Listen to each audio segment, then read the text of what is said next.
t'entends, Amine. Merci. C'est bon, Amine, c'est bon. Merci beaucoup. Bonjour tout le monde. Dans cette première séance de webinaire sur la cybersécurité en français, avant de commencer, je voudrais juste donner quelques instructions et après laisser la parole à Monsieur Bastien Bigette qui va nous donner cette présentation. Bon, voilà, le webinaire est organisé par l'équipe Cisco de Cisco Networking Academy de l'Afrique et Moyen-Orient. Comme vous savez déjà, NetAcad, Cisco Networking Academy, c'est une plateforme pour le e-learning. On a déjà 9500 académies dans le monde, 160 présents dans 170 pays et plus de 100 millions de 6 millions d'étudiants qui sont déjà des étudiants en NetAcad et 20 000 instructeurs. Le programme Cisco Networking Academy entre dans le cadre de la responsabilité sociétale d'entreprise de Cisco. Ça veut dire c'est ce que Cisco donne à la société d'une façon gratuite dans le but non lucratif.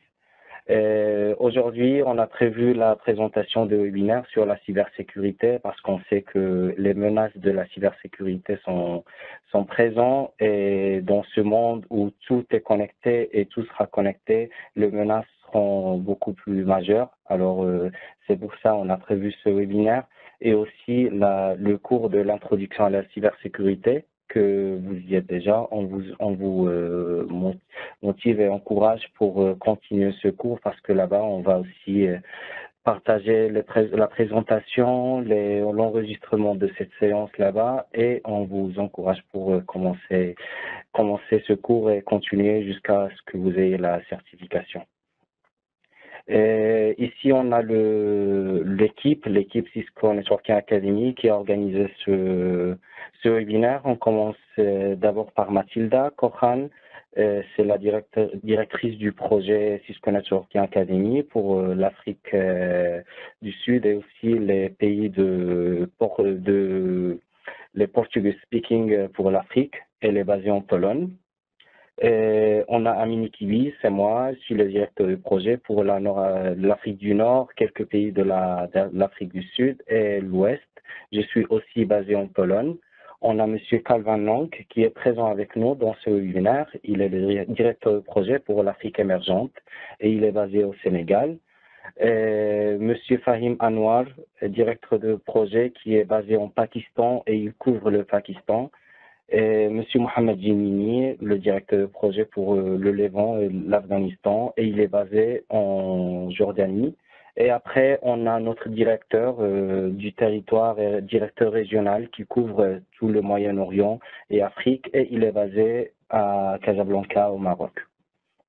Ici, je vois déjà parmi les participants, des participants de toute l'Afrique, le Maroc, la Tunisie, l'Algérie, le Sénégal. Merci à tout le monde pour être ici avec nous. Les instructeurs, les écoles qui ont invité leurs étudiants et tout ça, merci. On vous remercie. Encore une fois, c'est un petit peu ce qu'on veut faire des Cisco, être pas seulement sur la plateforme NetAcad, mais aussi avoir parfois des interactions avec des Cisco experts comme on a aujourd'hui. Juste avant de commencer, je voudrais expliquer ces points-là. Comme vous voyez, on a deux boîtes pour écrire aux panélistes, à M. Cavin, Bastien et Mathilda qui est là avec nous, et à moi-même. Il y a le chat.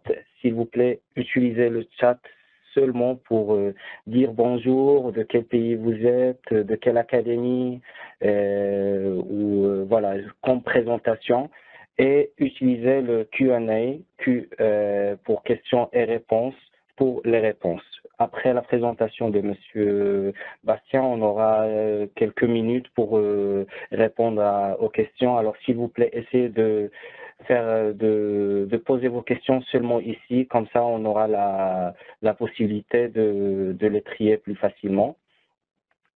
L'audio est sur broadcast, ça veut dire que vous pouvez nous écouter, par contre vous ne pouvez pas parler. Alors si vous n'écoutez pas ou vous n'écoutez pas très bien, juste essayez de connecter d'une façon correcte les ancêtres que vous avez. Et après ce webinaire, on aura une enquête. Il faut la remplir pour avoir la certification, l'attestation de participation à ce webinaire qui est signé par Cisco. Et n'oubliez pas de continuer avec le cours cybersécurité et on sera là-bas pour voilà, partager avec vous l'enregistrement et tout ce que vous en avez besoin. Bon, voilà, je laisse la parole à Monsieur Bastien Migette. Je n'ai pas fait sa présentation, il est basé à Paris. Alors, j'espère que, Bastien, si tu peux juste te présenter un petit peu, dire qu'est-ce que tu fais à Cisco Paris avant de commencer ta présentation et je te donne la balle directement. Merci beaucoup.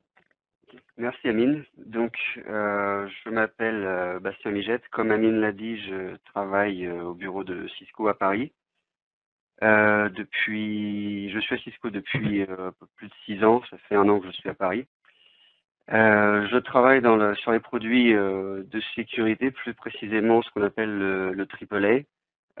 Donc, c'est grosso modo tout ce qui est contrôle d'accès réseau, c'est-à-dire de savoir qui se connecte sur notre réseau, lui donner un profil particulier, monitorer les accès réseau et voilà.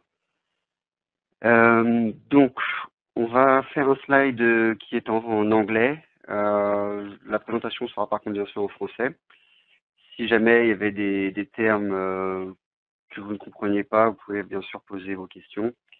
J'essaierai de regarder un petit peu le Q&A pendant la présentation, s'il y a des questions qui sont spécifiques à un slide. Et sinon, eh bien alors on fera une session Q&A à la fin de la présentation. Alors, je vais partager mon écran.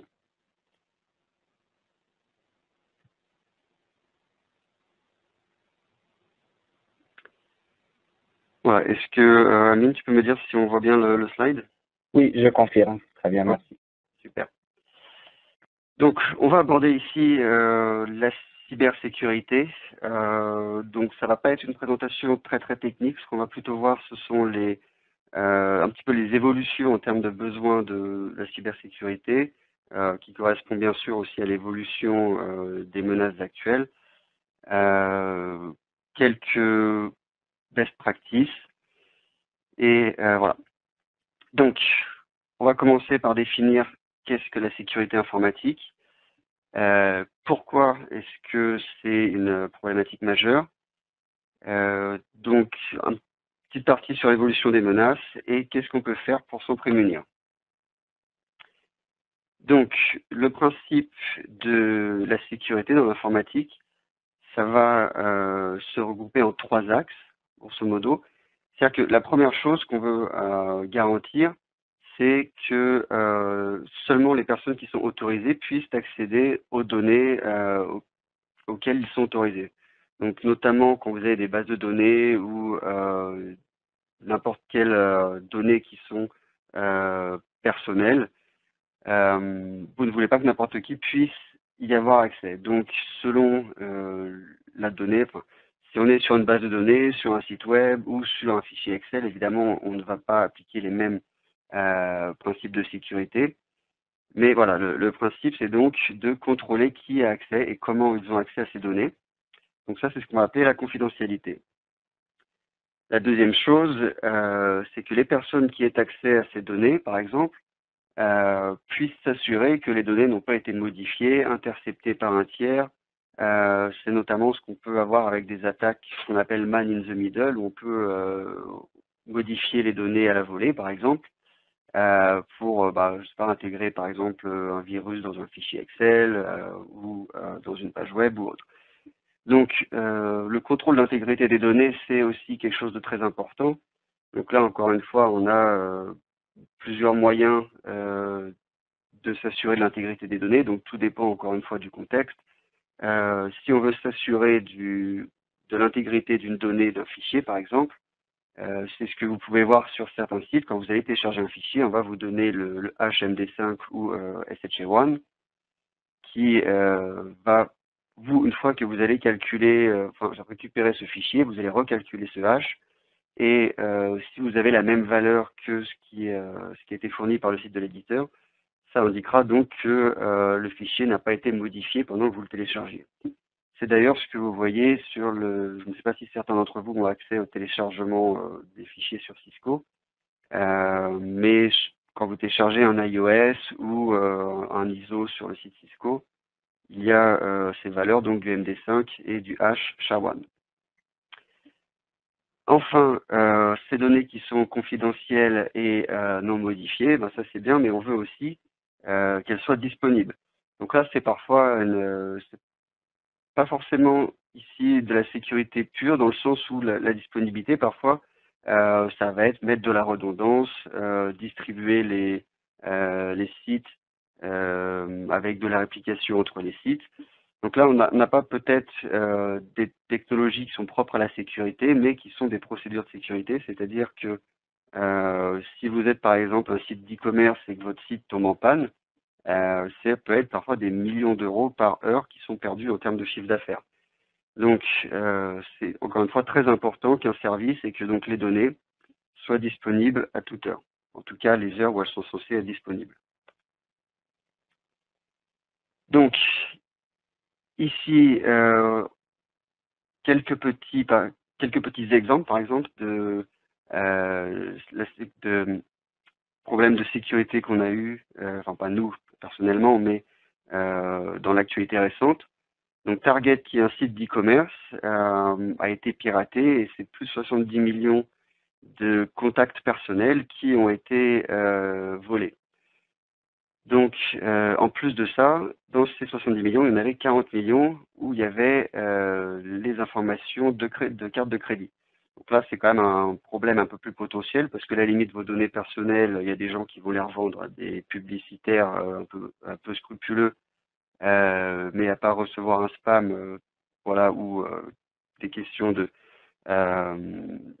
privacy.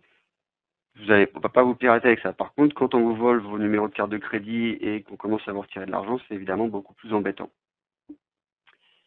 Yahoo Mail qui a été aussi piraté, 273 millions d'utilisateurs.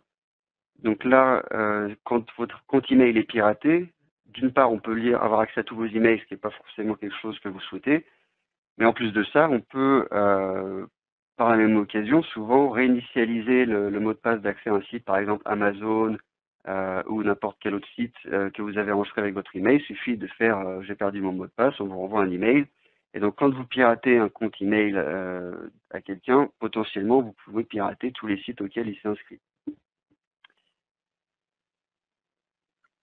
Donc, AT&T, si vous ne connaissez pas, c'est un des plus gros fournisseurs d'accès mobile et Internet aux États-Unis.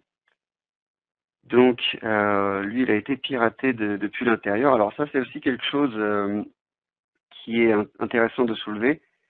C'est qu'à l'heure actuelle, on estime, en tout cas on estimait il y a quelques années, ces chiffres peut-être maintenant ont évolué, mais plus de 60% des menaces dans un parc réseau informatique proviennent de l'intérieur. Donc, par l'intérieur, attention, ça veut dire que l'attaque est initiée depuis un ordinateur qui est interne au réseau de l'entreprise. Ça ne veut pas dire que l'attaque n'a pas été initiée par un virus qui a été téléchargé depuis un email depuis l'extérieur. Mais les attaques réseau, en général, sont perpétrées, que ce soit volontairement ou non, depuis l'intérieur des entreprises. Donc c'est pour ça que quand vous allez faire un réseau sécurisé, il ne faut pas juste se dire je mets un firewall entre mon réseau interne et le réseau externe et je suis tranquille. C'est une solution avec beaucoup plus de composants et de niveaux de sécurité à chaque échelle pour que ce soit sécurisé. eBay, donc, voilà, qui se fait aussi pirater des millions de noms d'utilisateurs et on peut imaginer évidemment les implications que ça peut avoir. Voilà. Donc, tout ça pour vous dire que ici, c'est pas des petites sociétés, hein, Yahoo, AT&T, eBay, donc on a des risques réels qu'il faut apprendre à mesurer et savoir aussi comment s'en prémunir. Et ce qu'il faut bien comprendre, c'est que la sécurité, c'est quelque chose qu'il faut penser dès le début, puisque c'est peut-être plus long au début si vous développez une solution, qu'elle soit sécurisée, de prime abord. Par contre, c'est quand même beaucoup moins coûteux de vouloir la sécuriser après qu'elle se soit fait pirater, puisque il faudra parfois reprendre tout depuis le début. Donc Google, iCloud, GPMC aussi ont été piratés, voilà. Donc pas forcément ici de vol de carte de crédit. Par contre, bon, vous avez peut-être entendu parler de ces photos de stars un peu dénudées qui ont été volées sur les comptes iCloud parce que bah voilà, par défaut l'iPhone synchronise tout en ligne. Donc si vous arrivez à pirater le compte iCloud de quelqu'un, vous pouvez potentiellement récupérer ses contacts téléphoniques, les photos personnelles de son téléphone. Voilà. Donc là-dessus, évidemment, pensez bien pour vous en tout cas, euh, si vous avez des iPhones, avoir un mot de passe assez solide et de ne pas l'utiliser n'importe où. Puisque on a aussi un phénomène des personnes qui utilisent le même mot de passe partout. Si vous avez un compte qui est piraté sur un site un peu moins sécurisé, les hackers vont potentiellement pouvoir retrouver sur des bases de données illégales une adresse email avec un mot de passe sur un autre service et ils vont pouvoir l'essayer sur le service iCloud ou Gmail. Donc là, si vous avez le même mot de passe, eh ben, ce sera la faille de sécurité, c'est d'avoir le même mot de passe sur tous les sites.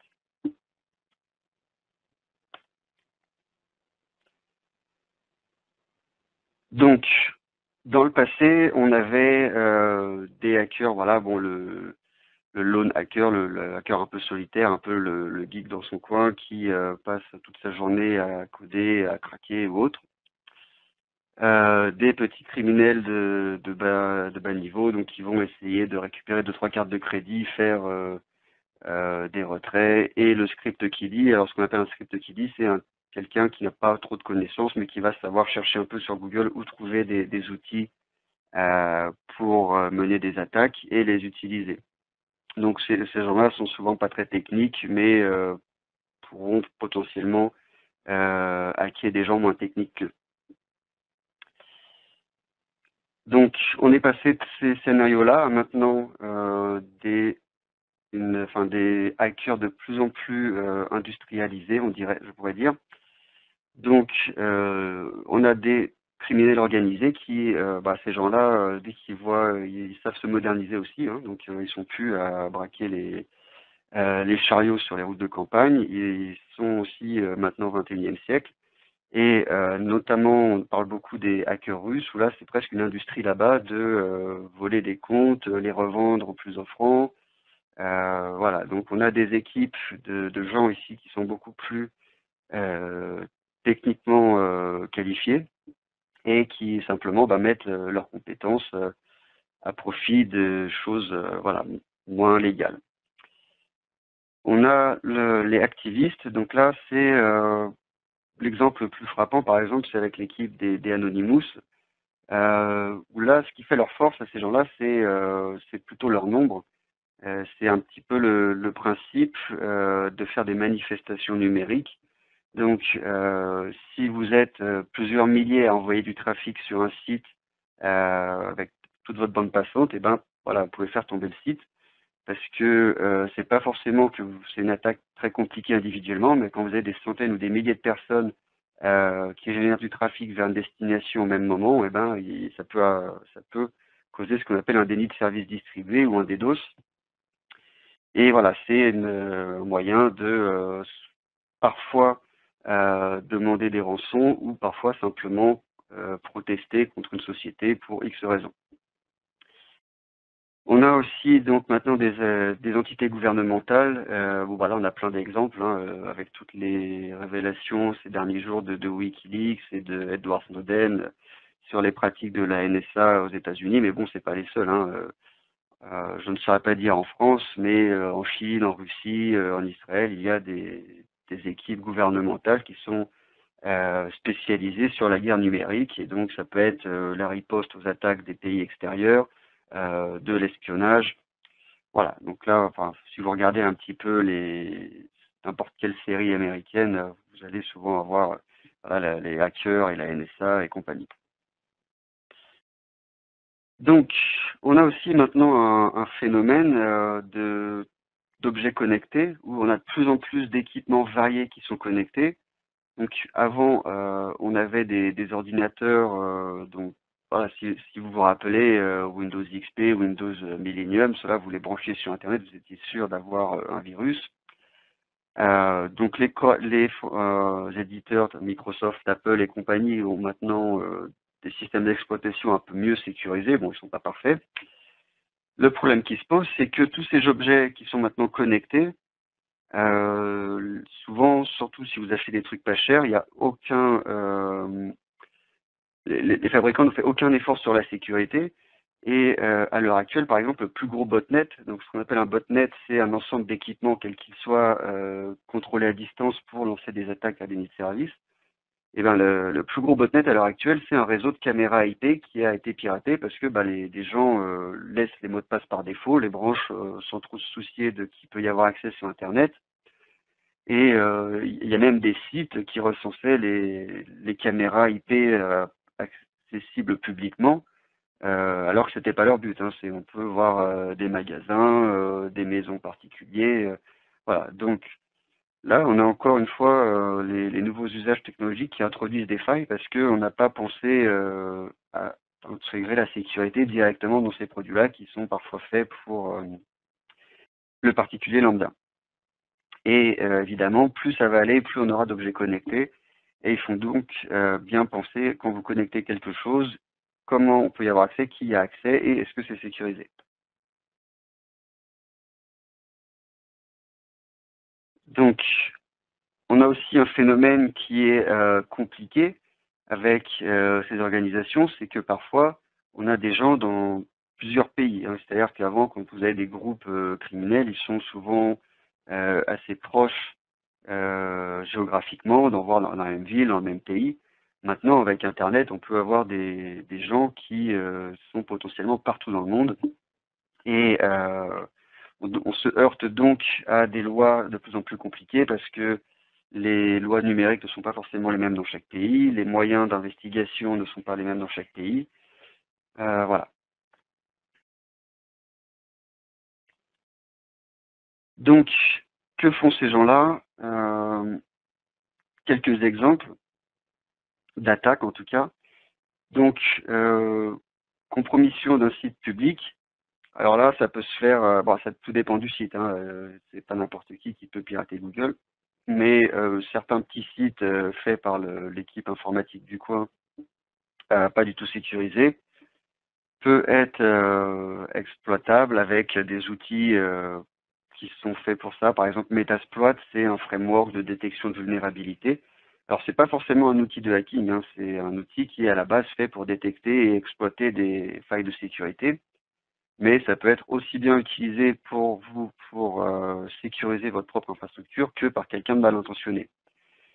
Où on a des malwares qui sont des genres de virus destinés à se propager, à faire du mal, ou autre logiciel. Le principe maintenant du watering hole, donc là, c'est, on a l'exemple des zèbres qui vont boire dans un point d'eau. Donc imaginez que, je sais pas, les zèbres vous ont fait quelque chose, que vous vouliez les empoisonner. Ce ne sera pas forcément facile d'approcher les zèbres directement, mais si vous allez mettre du poison dans leur flaque d'eau, ils vont boire ce poison directement, sans forcément vous apercevoir. Donc ici, le watering hole, c'est un principe, c'est la même chose, c'est-à-dire que je n'arriverai pas forcément à hacker le réseau de telle entreprise. Par contre, je sais que telle entreprise, elle a beaucoup d'employés qui vont sur tel ou tel site. Donc je vais essayer de pirater ce site pour que quand les employés de ma cible s'y connectent, je puisse les infecter par le biais de ce site, par exemple. Donc les attaques DDoS, là aussi, on a pas mal d'exemples ces derniers temps. Donc le principe du DDoS, c'est que voilà, vous contrôlez plusieurs milliers d'équipements, vous allez générer du trafic, ça va faire tomber un serveur ou un site parce que ils sont pas capables de gérer tant de charges artificielles. Et alors, on a vu dans le slide précédent que ça peut être juste pour manifester et faire du mal, mais ça peut être aussi pour faire une demande de rançon. Donc, par exemple, si vous arrivez à faire tomber un site de commerce qui génère plusieurs millions d'euros à l'heure, vous lui dites, si tu me donnes pas 10 000 euros, je recommence ça pendant toute une heure. Donc eux, ils font le calcul assez vite fait des fois. On peut avoir aussi des attaques physiques, hein, donc par exemple des clés USB infectées de virus. Il y a eu d'ailleurs récemment dans les infos, enfin, c'était je sais plus sur quel site j'avais vu ça, mais une entreprise qui avait été la cible d'une attaque comme ça par clé USB vérolée, donc elle avait fait passer une note interne que surtout les employés, s'ils trouvaient une clé USB comme ça dans leur boîte aux lettres qui ne savaient pas vraiment d'où elle venait, ne pas la brancher et l'acheter à la poubelle. Et enfin, le spear phishing, donc pêche au hameçon. Donc là, c'est ce qu'on appelle les attaques qui vont être ciblées. Donc, on va ici, ce sont souvent les attaques les plus complexes, puisqu'on va cibler un site ou une personne précise, qui souvent va être potentiellement derrière des solutions de sécurité assez élevées. Et donc là, on va avoir, ça peut des fois, ce genre d'attaque contre un service peut prendre plusieurs mois. Hein. C'est pas quelque chose que vous allez faire en 10 minutes. Il y a tout un travail de collecte d'informations, des habitudes de la personne, à étudier les vecteurs d'attaque possibles. Voilà, donc ce sont souvent les attaques les plus sophistiquées. C'est le cas notamment de ce qu'on avait vu avec l'attaque du nucléaire iranien, où là, c'était un virus qui a été qualifié par les experts antivirus comme un des plus complexes et qui était, bon, pour le coup, certainement le fruit d'une agence gouvernementale. Mais voilà.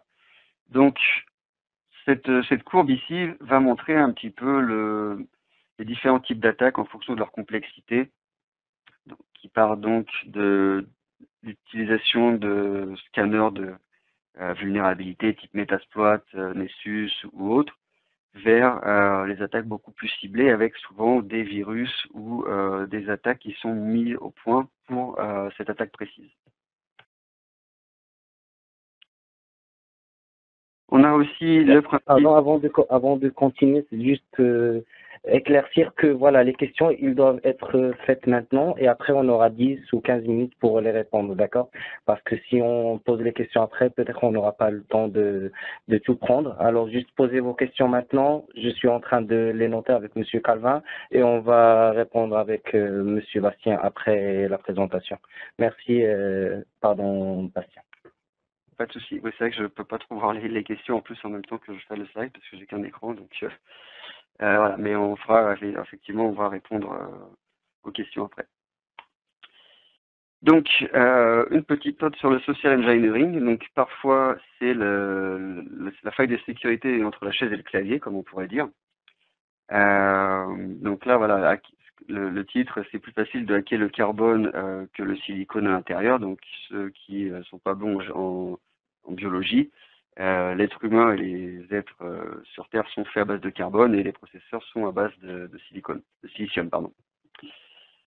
Donc le social engineering, c'est quoi? Eh ben, c'est tout simplement exploiter le facteur humain. Ça peut par exemple se faire protéger, se faire passer pour un employé, appeler le service informatique et leur dire voilà mon utilisateur, j'ai perdu mon mot de passe.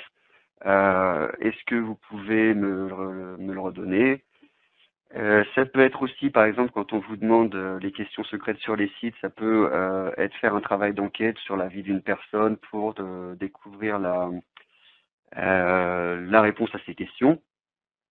Voilà, donc c'est tout ce qui est l'exploitation en fait du facteur humain. Et c'est parfois la plus efficace.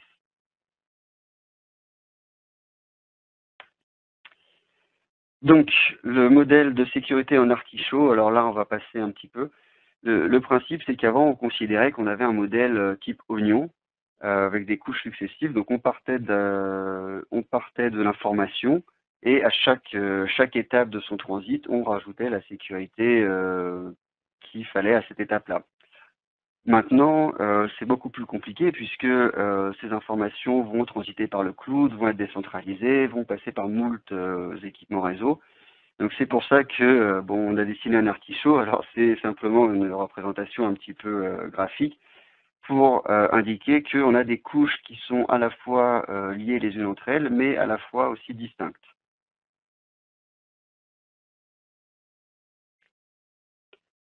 Voilà, donc là on reparle de l'oignon. Voilà, donc on ne peut plus avoir cette approche de dire que tout s'imbrique les uns dans les autres et mettre une sécurité à chaque étape, puisque les usages à l'heure actuelle sont beaucoup plus complexes.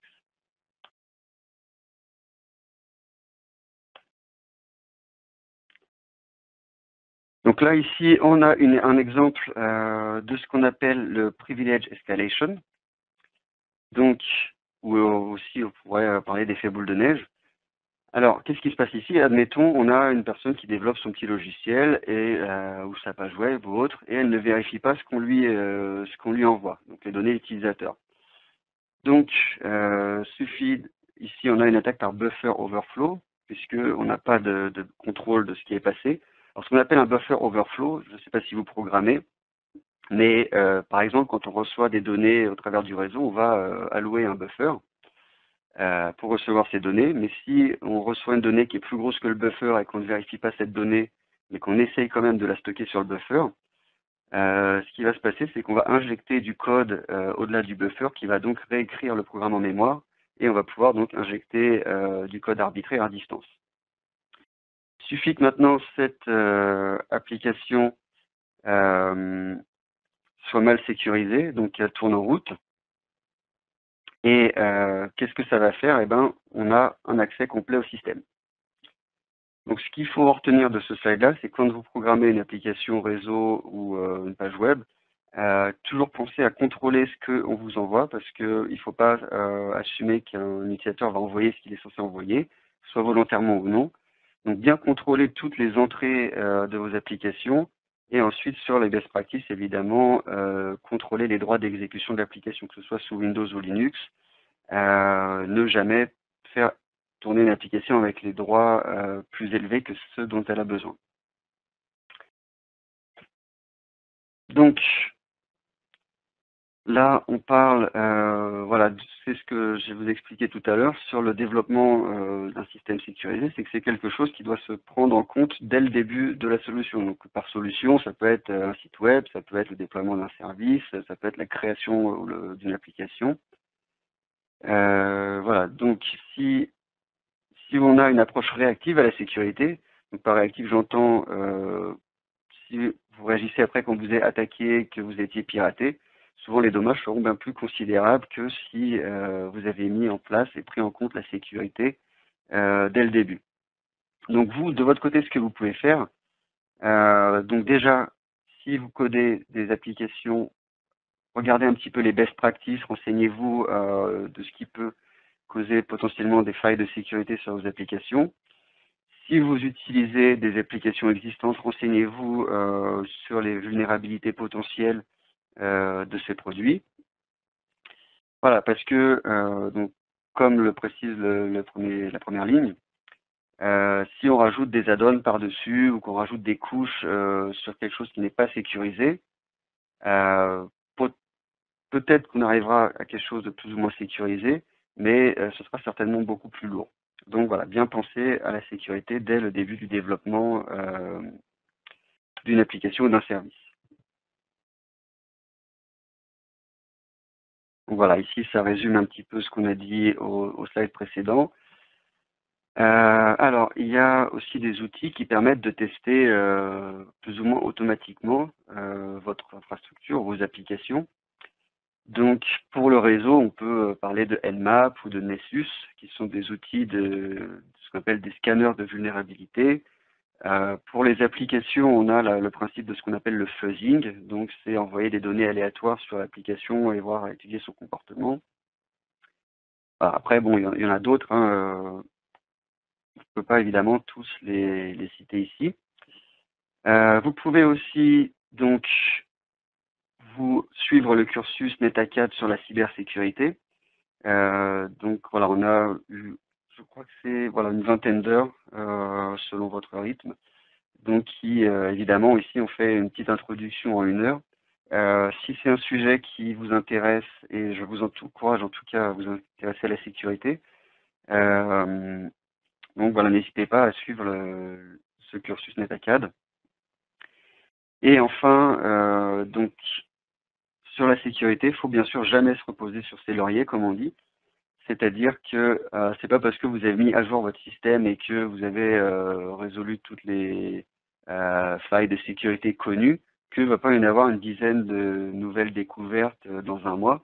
Donc la sécurité, c'est un processus qui est permanent. Il ne faut pas assumer que c'est quelque chose que vous faites une fois et que vous êtes tranquille.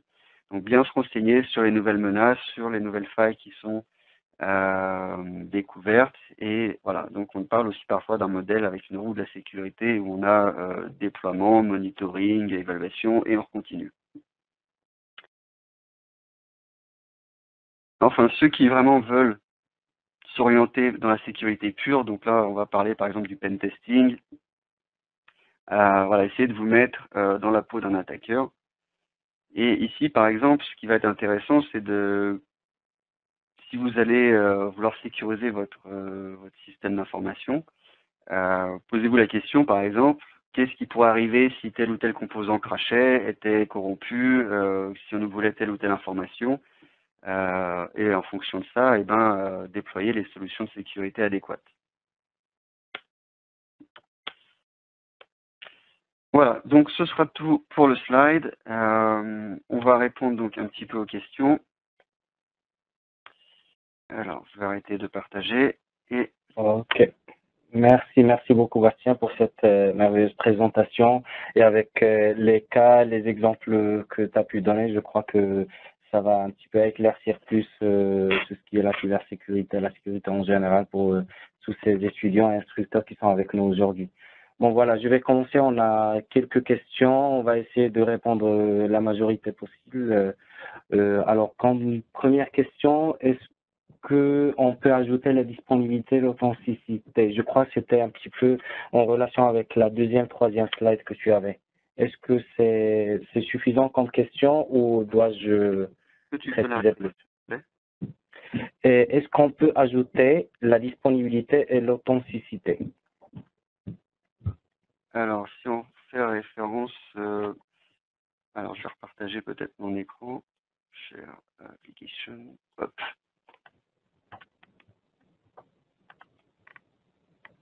De toute façon, j'ai demandé précision à monsieur Ramzi Raouf, il est instructeur en Tunisie, alors je le connais. J'ai demandé plus de détails. Voilà, donc je pense que là, oui, on parlait de ce slide. Donc l'authenticité, alors ça dépend, si on parle de l'authenticité des données ici, ça va être, c'est ce qu'on va appeler l'intégrité aussi. Hein, donc que les données soient authentiques, c'est quelque part qu'elles n'ont pas été modifiées, donc ça rejoint un petit peu ce concept de l'intégrité. Et le deuxième point, Amine, si tu peux me le répéter. La disponibilité. Bah, la disponibilité, c'est ce qui est dans ce slide-là, la availability qui se traduit par disponibilité en fait. Hein. D'accord. Voilà. D'accord. De toute façon, voilà, j'ai demandé à monsieur Ramzi s'il a plus de questions, on peut voir ça ultérieurement. Et deuxième question, Bastien, est-ce qu'il y a-t-il des outils de contrôle pour éviter les attaques de type buffer overflow? Alors, ça c'est un petit peu compliqué parce que ça dépend vraiment en fait de l'application et comment elle est faite. Ce qu'il faut ici surtout, c'est quand le mieux, c'est d'étudier déjà quelques cas de buffer overflow, voir exactement ce que c'est qu'un buffer overflow et comment ça arrive. Et une fois que vous aurez bien compris toutes les différentes étapes qui peuvent mener à un buffer overflow, quand vous allez coder vos applications, rappelez-vous de justement bien valider les données qui sont envoyées à l'application, surtout quand on a des buffers avec des sockets réseau. Voilà, mais il n'y a pas de solution universelle pour les buffers overflow. Ce qui peut aider éventuellement, c'est les outils de ce qu'on appelle le fuzzing. Donc la technique du fuzzing qui permet d'envoyer des données aléatoires et à une application. Et par exemple, si vous envoyez des données aléatoires à votre application et qu'elle crache, à ce moment-là, il y a peut-être potentiellement des données, des entrées de données qui sont mal gérées et qui peuvent mener à un buffer overflow. Mais il n'y a pas de technique universelle, sinon il n'y aurait pas de buffer overflow. Il n'y en aurait plus en tout cas. D'accord, merci beaucoup Bastien.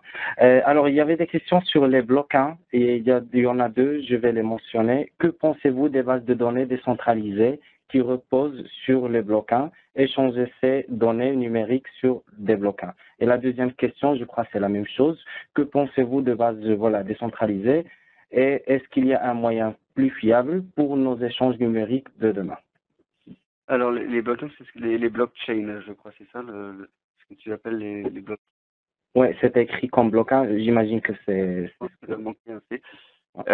Les blockchains, pour être honnête avec vous, je les ai jamais trop étudiés en détail, donc je peux pas trop me prononcer là-dessus. Maintenant, ce qui est sur les bases de données, ce qu'on appelle décentralisées, donc je pense que là, ça fait référence à ce qu'on appelle le cloud. Ce qu'il faut bien prendre en compte, c'est qu'au final, le cloud, c'est plus sur votre serveur, mais c'est sur celui de quelqu'un d'autre. Donc là, on a après sur la sécurité du cloud, c'est encore quelque chose d'autre, c'est-à-dire de savoir chez qui vous hébergez vos données et de s'assurer éventuellement que on ne pourrait pas, par le biais de ce fournisseur de services, accéder à vos données. Donc le cloud et les données donc décentralisées euh, sont encore d'autres problématiques en termes de sécurité. Ok, merci. Une question par rapport aux les attaques sur les sites web. Comment peut-on détecter que notre machine est sous attaque et comment se protéger contre les attaques sur les sites web? Alors bah ça, il y a pas mal d'outils qui permettent de monitorer les logs. Donc, déjà, vous pouvez le faire à l'heure actuelle à la main. Donc, il suffit de regarder les logs de votre site web. Par exemple, si vous voyez quelqu'un qui tente d'accéder, une adresse IP qui tente d'accéder à des ressources qui n'existent pas, type slash admin, ou qui envoie plein de fausses requêtes sur des pages inexistantes, c'est potentiellement quelqu'un qui fait une attaque. Maintenant, ça, faut savoir que dès que vous avez un site web qui est public, vous avez des robots qui font que ça toute la journée, qui scannent tous les sites web pour potentiellement les infecter. Donc, le faire à la main, ce sera pas forcément très simple et vous aurez de toute façon vous allez voir des gens qui tentent de vous pirater parce que c'est des procédures automatisées. Il y a aussi des outils type IDS ou IPS qui, eux, peuvent analyser le trafic réseau en temps réel et bloquer les attaques détectées sur les sites web. Alors ça pose des questions aussi c'est un peu plus problématique avec les connexions sécurisées HTTPS. Mais il y a d'autres outils qui permettent d'analyser les logs des serveurs web, les reverse proxy aussi, et voilà, qui donc permettent de sécuriser les sites web. Mais encore une fois, il n'y a pas de manière universelle ici, puisque tout dépend du type de site web. Est-ce que c'est du PHP? Est-ce que c'est du Ruby? Est-ce que c'est de l'Apache Struts, de l'ASP? Donc, ça va vraiment. Ces outils sont spécifiques au type de site web que vous avez. Il y a toujours des best practices, évidemment, qui sont de contrôler s'il y a par exemple des tentatives d'accès répétées avec des mots de passe administrateurs. Vous pouvez aussi, vous, directement, dans votre site web, faire remonter un email vers l'administrateur. D'accord, merci Bastien. Il y avait des questions sur, je crois que c'était la quatrième slide, sur les DDoS. C'est quoi la différence entre les DDoS et DOS? Et je n'ai pas bien saisi le watering call et DDoS extorsion de la part de étudiants. Le DOS, ça veut dire Denial of Service, donc déni de service. Le principe du déni de service, c'est simplement de rendre un service ou un site web ou une ressource ou une application, peu importe, indisponible. Donc, si moi, par exemple, je trouve une faille dans une application et je la fais cracher à distance, donc là, c'est un déni de service. La différence entre le déni de service et le déni de service distribué, c'est qu'un déni de service distribué va être le fruit, en fait, d'une attaque coordonnée depuis plusieurs centaines ou milliers de personnes. Donc soit par exemple moi j'exploite ou j'ai une plus grosse bande passante que la personne que j'attaque et j'arrive à la flouder tout seul. Là on est dans le cas du DOS. Soit je coordonne une attaque au travers d'un botnet ou d'un chat IRC ou n'importe pour que des centaines ou des milliers de personnes envoient des données ou du trafic vers une destination précise qui va faire que la destination sera saturée. Et donc la deuxième question, je crois, on parlait du watering hole, c'est ça? Oui, c'est ça. Il y a deux personnes qui n'ont pas très bien compris le watering hole et DDoS extorsion. Bon, voilà, tu l'as déjà expliqué. Et le watering hole. Alors, le watering hole, c'est le principe, admettons, si je n'arrive pas à pirater l'ordinateur d'un employé, d'accord, je veux avoir accès au réseau d'une entreprise et j'arrive pas à obtenir l'accès parce que ils sont bien sécurisés ou parce que je suis pas assez bon ou je ne sais pas. Donc, ce que je vais faire ici, c'est que je vais étudier un petit peu les habitudes des employés.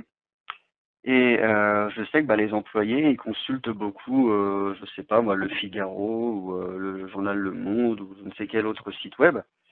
Et là, par contre, je peux essayer de faire, c'est d'injecter un malware dans le site web, donc pirater le site web pour injecter un virus, par exemple. Et de fait, les employés que je voulais pirater à la base, quand ils vont eux se connecter à leur site web, je vais injecter leur virus et je vais pouvoir prendre le contrôle comme ça. Donc le principe du watering hole, c'est de gagner accès non pas directement à la ressource, mais par une ressource intermédiaire. Ensuite, le DDoS extortion. Le principe du DDoS, c'est de rendre une ressource indisponible. Donc, comme je donnais l'exemple tout à l'heure, admettons que vous fassiez une attaque DDoS sur un site web qui génère des millions d'euros de chiffre d'affaires à l'heure, et vous allez faire de l'extorsion de fonds, c'est-à-dire que vous allez dire, si vous ne versez pas 10 000 euros sur ce compte-là, je vais rendre votre site indisponible. Et voilà, donc les gens ont le choix en fait entre perdre 10 millions d'euros de chiffre d'affaires ou payer 10 000 euros aux hackers. Et donc voilà, le choix est parfois vite fait. Tout dépend encore des organismes, hein, mais il y en a pas mal qui vont payer et qui vont pas forcément le créer sur tous les toits. Mais ça rejoint en fait ce qu'on parlait sur les mafias organisées qui font ce genre de pratique.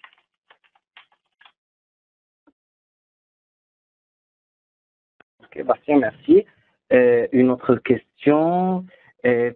Pouvez-vous m'expliquer les attaques ransomware?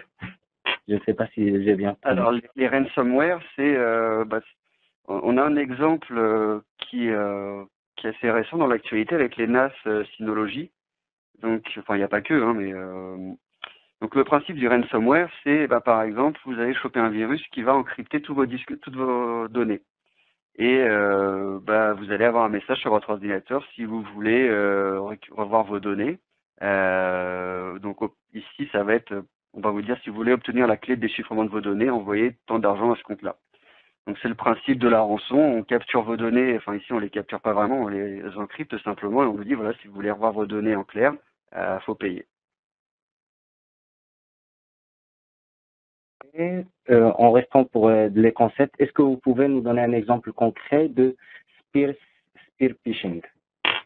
Spear phishing, je crois. Ouais, le spear phishing, donc là, le spear phishing, c'est ce que j'ai expliqué, c'est ici des attaques qui sont très ciblées et qui vont souvent faire l'utilisation de failles encore non découvertes. Donc on a eu le cas il y a, je crois, c'était à 2 ans peut-être, avec le virus qui avait infecté les centrales iraniennes. Donc là, on est dans un exemple type de spear phishing où on va avoir un groupe de personnes qui vont faire une attaque extrêmement élaborée vers un système très précis, donc ici les centrales iraniennes, mais ça peut être aussi voilà le piratage de Google pour récupérer un compte précis. Le spear phishing ici, sa définition vraiment, c'est qu'on va s'attaquer, on a un but très précis.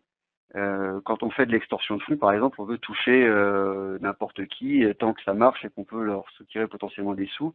Il n'y a pas y a rien de personnel là-dedans. C'est quelque chose qu'on va faire en masse, à l'opposé du spear phishing où on veut obtenir accès ou des données. Donc ça peut être souvent dans le cadre d'espionnage ou du contre-espionnage.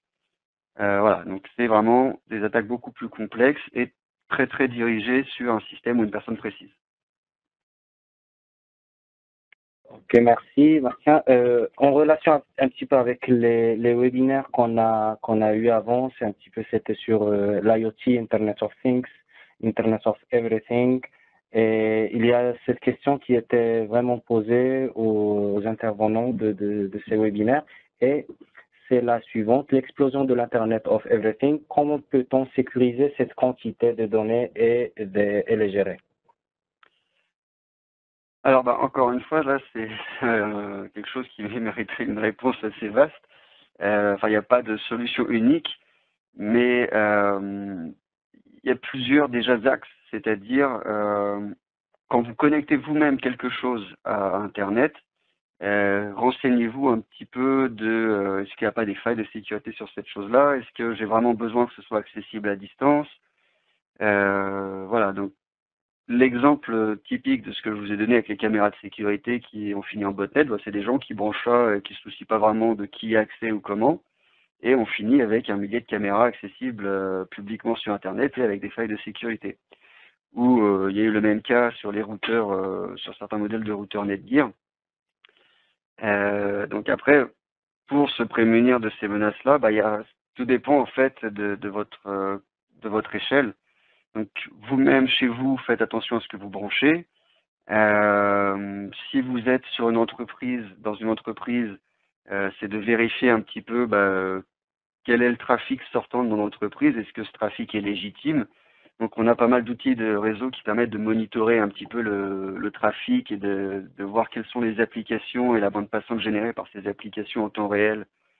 Donc voilà, voir un petit peu quels sont les types d'équipements qu'on connecte à votre réseau et voir s'il y a vraiment un besoin que ces équipements accèdent à Internet ou à ces ressources-là. Donc là, on va avoir cette approche de monitoring. Si vous êtes un fournisseur d'accès, il ne va pas faire grand-chose là-dedans parce que c'est pas, je dirais, quelque part son problème. Mais voilà, tout vraiment dépend à quelle échelle vous allez vous situer et de quels sont les objets dont vous avez besoin de connecter. D'accord. Bastien, on va aller à la dernière question. La sécurité est-elle prise en compte dans un contrat SLA? Alors, je ne sais pas vraiment ce qu'on appelle un contrat SLA, parce que quand on parle de Service Level Agreement, donc le SLA, pour moi, c'est simplement des accords en termes de disponibilité du service ou de temps de réponse. Par exemple, moi, chez HTTS, donc qui est l'équipe de support Cisco, on a un temps de réponse qui est pour les incidents critiques de 15 minutes, admettons. C'est ce qu'on appelle le SLA. Donc, ça peut indirectement, je dirais, faire partie de la sécurité puisque ça va permettre de garantir quelque part d'avoir une réponse rapide à certains incidents qu'ils impliquent la sécurité ou non. Mais voilà, c'est peut prendre ça en compte dans la sécurité, mais je ne suis pas sûr que ce soit son but précis. D'accord, merci beaucoup, Bastien. Je te demande de me passer la balle, comme ça je peux juste partager avec les étudiants une dernière petite présentation. Et avant de faire ça, je dis encore que voilà, après ce webinaire, vous allez recevoir une enquête, il faut la remplir et vous allez recevoir les certificats, les attestations de participation après 2 semaines après ce webinaire sur votre email. Et on mettra l'enregistrement voilà, dans les classes. Comme vous saviez déjà, ce webinaire, c'est un petit peu basique. C'est l'introduction à la cybersécurité avec Monsieur Bastien. Il nous a donné voilà, une vue générale de tout ce qui est la cybersécurité, la sécurité. Mais avec NetAcad, voilà, vous pouvez approfondir vos connaissances. Maintenant, vous êtes tous les étudiants qui sont ici. J'assume qu'ils sont dans le cours Introduction to Cybersecurity. Après, il y a un autre cours qui est la Cybersecurity Essentials. C'est un petit peu le deuxième niveau, plus fondationnel. Celui-là est plus exploratoire. Et après, il y a le niveau de CCNA Sécurité. Alors, je vais partager avec vous juste une chose avant de finir ce webinaire. Alors, c'est DevNet. Je ne sais pas si vous avez déjà des connaissances en tout ce qui est DevNet et un petit peu la collaboration qu'il a à Cisco pour cette plateforme. C'est une plateforme pour les développeurs. Ici, on peut avoir des cours, des petits cours de 5 heures, 10 heures qui vont complémenter tout ce qui est les études sur NetAcad. Quand vous voyez là au-dessous, il y a l'IoT, il y a Cloud, Collaboration, sécurité, data center. Et là-bas, vous pouvez interagir avec beaucoup d'instructeurs, des gens qui sont intéressés par ce sujet-là. Ici, c'est un petit peu la vue générale. À quoi sert DevNet? DevNet, il y a basiquement 4 domaines. Le premier, c'est un petit peu développeur Cisco. C'est là où on peut voir le chemin qu'on veut suivre et suivre des cours de 5 heures, 10 heures et qui vont nous aider à comprendre plus le matériel Cisco et le matériel de NetAcad. Il y a Learning Tracks and Lab. Là où vous précisez le chemin que vous voulez. Par exemple, l'IoT, alors vous aurez quelques cours de l'IoT. Aux sécurité, vous aurez quelques cours de sécurité. Sandbox, vous pouvez interagir avec d'autres instructeurs, d'ingénieurs réseau et tout ça. Donc voilà, on vous invite aussi à approfondir en ça et faire des recherches, voir tout ce qui est DevNet, de quoi il s'agit. Il y a une certaine connexion entre DevNet et Cisco Networking Academy. Ici, on peut voir le site web developer.cisco.com et après, vous pouvez aller et faire la connexion avec tout ce qui est Cisco Networking Academy. Avec cette petite présentation, je vous dis merci. Merci à tous les instructeurs, les écoles, les étudiants que vous êtes ici avec nous. Cette semaine, il y aura d'autres sessions. Aujourd'hui même, une autre en arabe, le même contenu, mais en arabe. Demain, une autre anglais, arabe, français. Et le jeudi, encore anglais, arabe, français. Alors, vous avez encore 6 sessions. Si vous croyez, c'est le même contenu. Mais si vous croyez que ce n'était pas suffisant et vous avez encore des questions, vous pouvez nous joindre pour les autres sessions. Et voilà, merci beaucoup Bastien pour la présentation. Merci beaucoup Mathilda Kohan et Calvin Nong pour être ici, pour prendre les questions et faire le résumé de toutes les questions. Et on se voit la prochaine fois avec un autre sujet sûrement. Ça sera notre prochain webinaire au mois de mai ou juin. Alors, on espère vous avoir bientôt. Et juste avant de vous laisser, je vais juste entrer sur Facebook et vous envoyer la page qu'on a sur Facebook. Comme ça, peut-être l'information sera ça sera plus agile de vous passer l'information, pas seulement par email, sinon par Facebook. Alors, je vais laisser le lien sur le chat et je vous laisse 1 minute avant de